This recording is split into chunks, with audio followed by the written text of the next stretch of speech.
ஓகேன்னு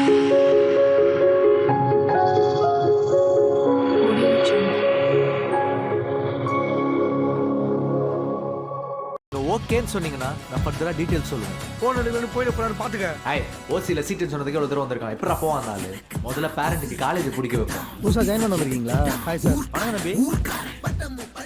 ಎಲ್ರಿಗೂ ನಮಸ್ಕಾರ.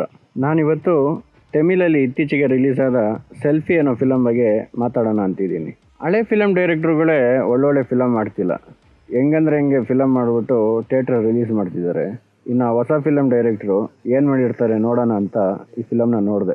ಈ ಫಿಲಮ್ ಡೈರೆಕ್ಟ್ರು ಹೆಸರು ಮಾರ್ಟಿನ್ ಮಾರನ್ ಅಂತ. ಅವ್ರದ್ದು ಇದೇ ಮೊದಲನೇ ಫಿಲಮ್ ಆದ್ರೂ ತುಂಬಾ ಒಳ್ಳೆ ಸ್ಟೋರಿನ ಸೆಲೆಕ್ಟ್ ಮಾಡಿಕೊಂಡು ತುಂಬಾ ಚೆನ್ನಾಗಿ ಮಾಡಿದ್ದಾರೆ. ಈ ಡೈರೆಕ್ಟ್ರು ಈ ಫಿಲಮ್ನ ಮಾಡೋದಕ್ಕಿಂತ ಮುಂಚೆ ವೆಟ್ರಿ ಮಾರನ್ ಅವ್ರ ಹತ್ರ ಅಸಿಸ್ಟೆಂಟ್ ಡೈರೆಕ್ಟರ್ ಆಗಿ ಕೆಲಸ ಮಾಡ್ತಿದ್ರಂತೆ. ಅವ್ರ ಹತ್ರ ಕೆಲಸ ಮಾಡಿರೋ ಅನುಭವದಲ್ಲಿ ಈ ಫಿಲಮ್ನ ತುಂಬಾ ಚೆನ್ನಾಗಿ ಕಟ್ಟಿದ್ದಾರೆ.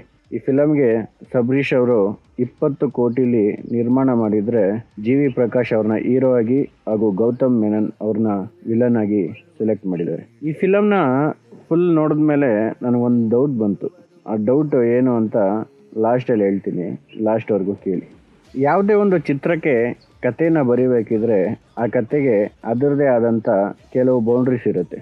ಕಥೆನ ಆ ಬೌಂಡ್ರೀಸಿಂದ ಆಚೆಗಡೆಗೆ ಎತ್ಕೊಂಡು ಹೋಗ್ಬಾರ್ದು. ಕತೆ ಆಚೆ ಹೋದಾಗ ಆ ಸಿನಿಮಾದ ಸೋಲ್ ಅಂತ ಏನಿರುತ್ತೆ ಅದು ಮಿಸ್ ಆದಂಗೆ ಅನಿಸುತ್ತೆ. ಅದನ್ನು ಚೆನ್ನಾಗಿ ಅರ್ಥ ಮಾಡಿಕೊಂಡ ಡೈರೆಕ್ಟ್ರು ಸಿನಿಮಾ ಕಥೆನ ಬೌಂಡ್ರೀಸಲ್ಲೇ ಕಟ್ಟಿಕೊಟ್ಟಿರೋದ್ರಿಂದ ಸಿನಿಮಾ ಚೆನ್ನಾಗಿ ಬಂದಿದೆ. ಈ ಸಿನಿಮಾದ ಕತೆ ಬಗ್ಗೆ ಹೇಳೋದಾದರೆ, ಇತ್ತೀಚೆಗೆ ತುಂಬ ಚಿಕ್ಕ ಇಂಜಿನಿಯರಿಂಗ್ ಕಾಲೇಜ್ಗಳು ಓಪನ್ ಆಯ್ತಿರುತ್ತೆ. ಈ ಇಂಜಿನಿಯರಿಂಗ್ ಕಾಲೇಜ್ ಮ್ಯಾನೇಜ್ಮೆಂಟ್ ಅವ್ರು ಏನು ಮಾಡ್ತಾರೆ ಅಂದರೆ, ಸ್ವಲ್ಪ ಜನನ ಕಮಿಷನ್ ಬೇಸಿಸ್ ಮೇಲೆ ಹೈರ್ ಮಾಡ್ಕೋತಾರೆ. ಅವ್ರ ಕೆಲಸ ಏನಂತಂದರೆ, ಅಮಾಯಕ ತಂದೆ ತಾಯಿಗಳ ಹತ್ರ ಹೋಗ್ಬಿಟ್ಟು ಈ ಕಾಲೇಜ್ ತುಂಬ ಚೆನ್ನಾಗಿದೆ, ಈ ಕಾಲೇಜ್ಗೆ ನಿಮ್ಮ ಮಕ್ಕಳನ್ನ ಸೇರಿಸಿ ಅಂತ ಹೇಳ್ತಾರೆ.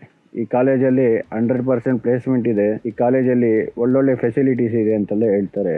ಕರೆಕ್ಟಾಗಿ ನೋಡಿದ್ರೆ ಫೆಸಿಲಿಟೀಸ್ ಬಿಡಿ, ಆ ಕಾಲೇಜಲ್ಲಿ ಕರೆಕ್ಟಾಗಿ ಫ್ಯಾಕಲ್ಟೀಸೇ ಇರೋದಿಲ್ಲ.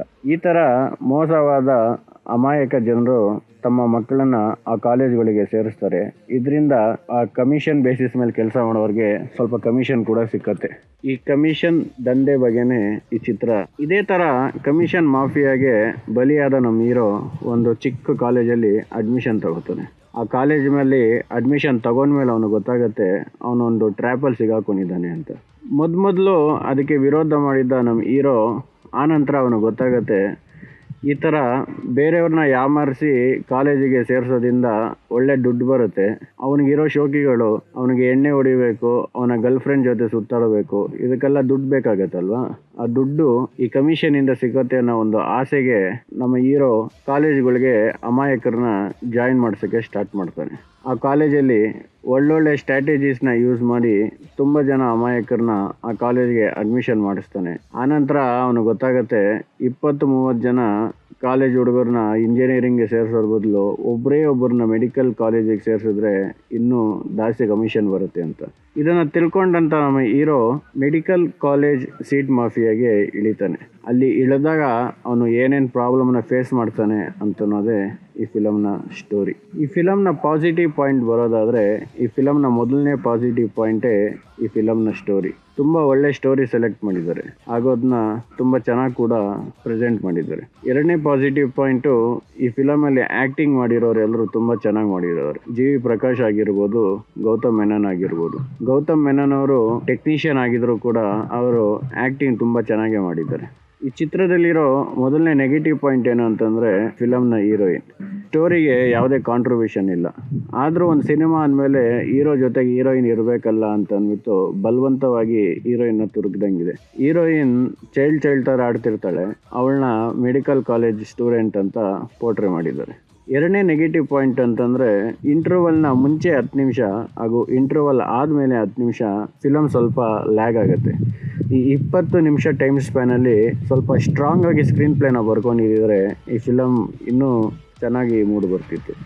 ನಿಮ್ಮ ಸುತ್ತಮುತ್ತಲ ಆಯ್ತಿರೋ ಈ ಕಾಲೇಜ್ ಮಾಫಿಯಾಗಳು ಯಾವ ಥರ ಅಮಾಯಕರನ್ನ ಹೋಗ್ಬಿಟ್ಟು ಕಾಲೇಜ್ಗಳಲ್ಲಿ ಅಡ್ಮಿಷನ್ ಮಾಡಿಸ್ಕೊತಿದ್ದಾರೆ ಅಂತ ನಮ್ಗೆ ತಿಳ್ಕೊಬೇಕಂದ್ರೆ ಈ ಸಿನಿಮಾನ ಖಂಡಿತವಾಗಿ ನೋಡಲೇಬೇಕಾಗತ್ತೆ.